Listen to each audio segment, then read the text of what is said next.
శ్రీ గురుభ్యో నమః. భగవద్భక్తులందరికీ శుభాభినందనలు. ఈరోజు ఎంతో విశేషమైన పాల్గొన బహుళ అష్టమి. దీన్నే సీతా జయంతి అంటారు. సీత సకల సద్గుణాల రాశి సీత.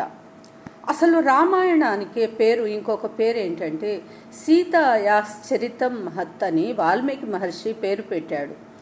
అటువంటి సీతాదేవి చరిత్రని ఈరోజు విన్నా, చదివినా, తెలుసుకున్న సకల శుభాలు కలుగుతాయి.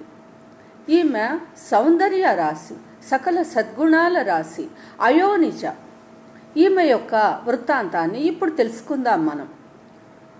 ఒకరోజు జనక మహారాజు తాను వాళ్ళ యొక్క రాజ్యం అంతా అనావృష్టితో బాధపడుతూ ఉంటే ఒక యాగాన్ని తలపెట్టాడు. ఆ యాగం కోసం భూమిని దున్నుతూ ఉంటే ఆ యొక్క నాగటి చాలుకి ఒక పెట్టె తగిలింది.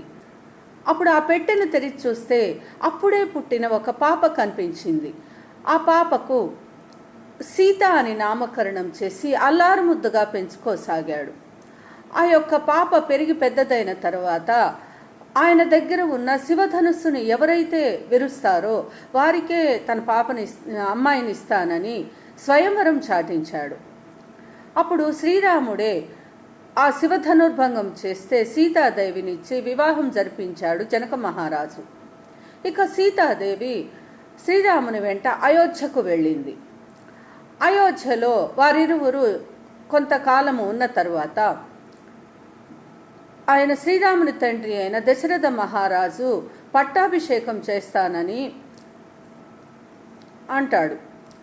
తెల్లవారితే పట్టాభిషేకం అనగా కైకేయి ఆ యొక్క రామునికి అరణ్యవాసము, భరతునికి పట్టాభిషేకము అని తన కోరికలను వివరిస్తే ఆ యొక్క తండ్రి మాటకు శ్రీరామచంద్రుడు అరణ్యానికి వెళ్లాల్సి వచ్చినప్పుడు సీతాదేవి స్వయంగా తాను సంతోషంగా రాముని వెంట అడవులకు నడిచింది. ఇక అరణ్యవాసంలో రావణాసురుడు ఆమెను అపహరించి లంకకు తీసుకువెళ్ళినప్పుడు ఆ యొక్క రాముని తలుచుకుంటూ సర్వకాల సర్వావస్థలలో తాను ఎంతో ధర్మంగా ప్రవర్తించింది. అయితే తరువాత ఆంజనేయ స్వామి సముద్రమును దాటి లంకకు వచ్చి శ్రీరామచంద్రుని అంగుళీకము చూపి తన భుజాల మీద తీసుకువెళ్తానమ్మా అంటే, కాదు, రాముడే స్వయంగా వచ్చి రావణాసుర సంహారం చేసిన తర్వాత రామునితో వస్తానని చెప్పింది. ఇక రాముడు అగ్ని పరీక్ష పెట్టినప్పుడు అగ్నిలో నుంచి పవిత్రంగా బయటకు వచ్చిన దేవి సీతామాత తన జీవితం అంతా ధర్మముగా తన యొక్క జీవితాన్ని